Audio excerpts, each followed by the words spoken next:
অত্যন্ত দুঃখের সাথে জানাচ্ছি যে আজকে 6 মাস আগে আপনার বাবা মারা গেছে। আপনার বাবা মারা যাওয়ার সময় তার 50,000 কোটি টাকার সম্পত্তি আপনার নামে উইল করে গেছেন।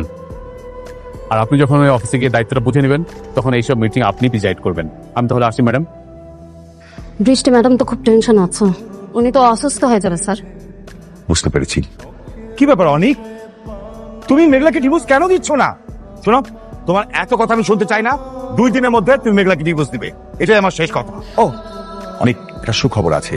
সালিমা বিল্ডার্স গ্রুপ তাদের নতুন হাউজিং প্রজেক্ট রেডি করছে, তাই তুমি যেভাবে হোক কারেন্ট সলভ ট্রাই করো। এই কাজটা যেভাবে হোক আমাদের পেতেই হবে। হ্যাঁ বাবা, অবশ্যই আমরা এই কাজটা পাবো। কি ব্যাপার, কিছু হয়েছে? একটা সত্যি কথা জিজ্ঞেলে কইবা? কে আমি?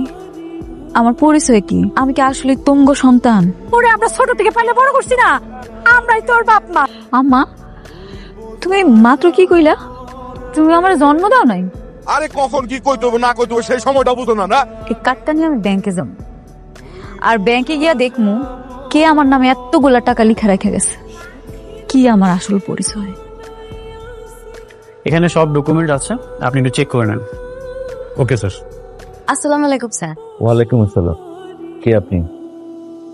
তুমি এখানে কি করছো? আমি কি করতেছি না করতেছি এটা আপনার না জানলেও হইবো। মেঘলা, এখানে 20 টাকা হলেই তুমি অ্যাকাউন্ট খুলতে পারবে। এখানে তুমি কি সেবা নেওয়ার জন্য এসেছো?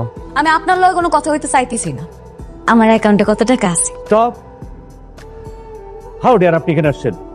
হ্যাঁ, আপনার মতো রাস্তার মানুষ দেখে তো মনে হচ্ছে, কাপড় চোপড় দেখে তো মনে হচ্ছে বসতে ঠিক আছে। আবার বলছেন আপনার এখানে অ্যাকাউন্টে আপনি ব্যালেন্স চেক করতে আসছেন। What do mean by balance checking? আরে স্যার, আমার এই কার্ডের ভিতরে টাকা আছে নাকি আপনি খালি এইটুকু দেখেন না? এই কার্ড তুমি কোথায় পেয়েছো? পুরো দেশে এই কার্ড আমরা ম্যাক্সিমাম কয়েকজন বিজনেসম্যানকে দিয়েছি।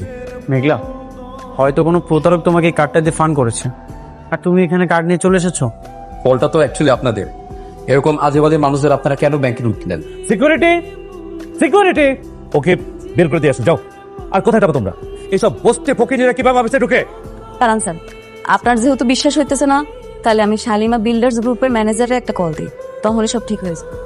এই মেয়ে হাজবেন্ডি করে সেখানে আমরা প্রতিদিন ওনার অফিসে গিয়ে বসে থাকি আমাদের ব্যাংকের সাথে যেন তাদের বিজনেস ট্রানজাকশনটা হয়, আর তিনি এখানে আসবেন না? আমি ওনারা কল দিলে উনি ঠিকই আসবে। হ্যালো, তুমি দাঁড়িয়ে আছো কেন? ঘাট ধাক্কা দিয়ে রাস্তা ফেলে দিয়ে যাও। আর আমার কথাটা শোনেন স্যার। ম্যাডাম,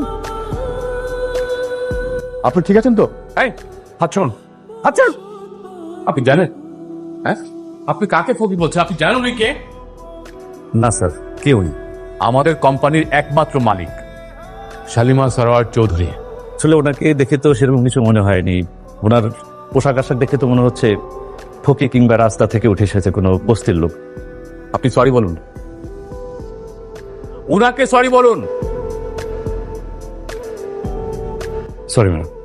আর শুনুন, ভবিষ্যতে যদি এরকম কারোর সাথে খারাপ ব্যবহার করেন তাহলে আপনার মেরুদণ্ড হাড় ভেঙে ওই রাস্তায় বসিয়ে দেবো। কথা বলে বড় থাকে। চলুন চলুন। আমি ঠিকই বুঝতে পারছি, তোমরা আমার জন্ম দাও নাই, কুড়াইয়া পাইছো, তাই না আম্মা?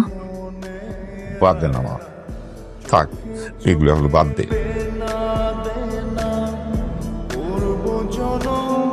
কি আয় বলে চাকরির জন্য আসছো নাকি? আমি একটা জিনিস বুঝলাম না, তুমি যেখানে আসছো তোমার এই সিকিউরিটি গার্ডটা আটকায় নাই? আটকে দেওয়ার কথা, তোমার তো এইখানে তো তোমার কোনো কাজ নাই। আমি না এখানে কোনো কাজ করতে আসি।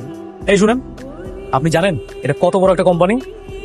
আপনি এখান থেকে বের হয়ে যান, এটা গরিব ফকিনীদের জন্য জায়গাই না। একদম যান, বের হন। এই সিকিউরিটি, এই সিকিউরিটি, এই মুহূর্তে ওকে এখান থেকে বের করে দাও। চলুন তো। কি হচ্ছে এখানে? চেঁচামেচি কিসের? ওর হাত ধরেছো কেন? তুমি জানো উনি কে?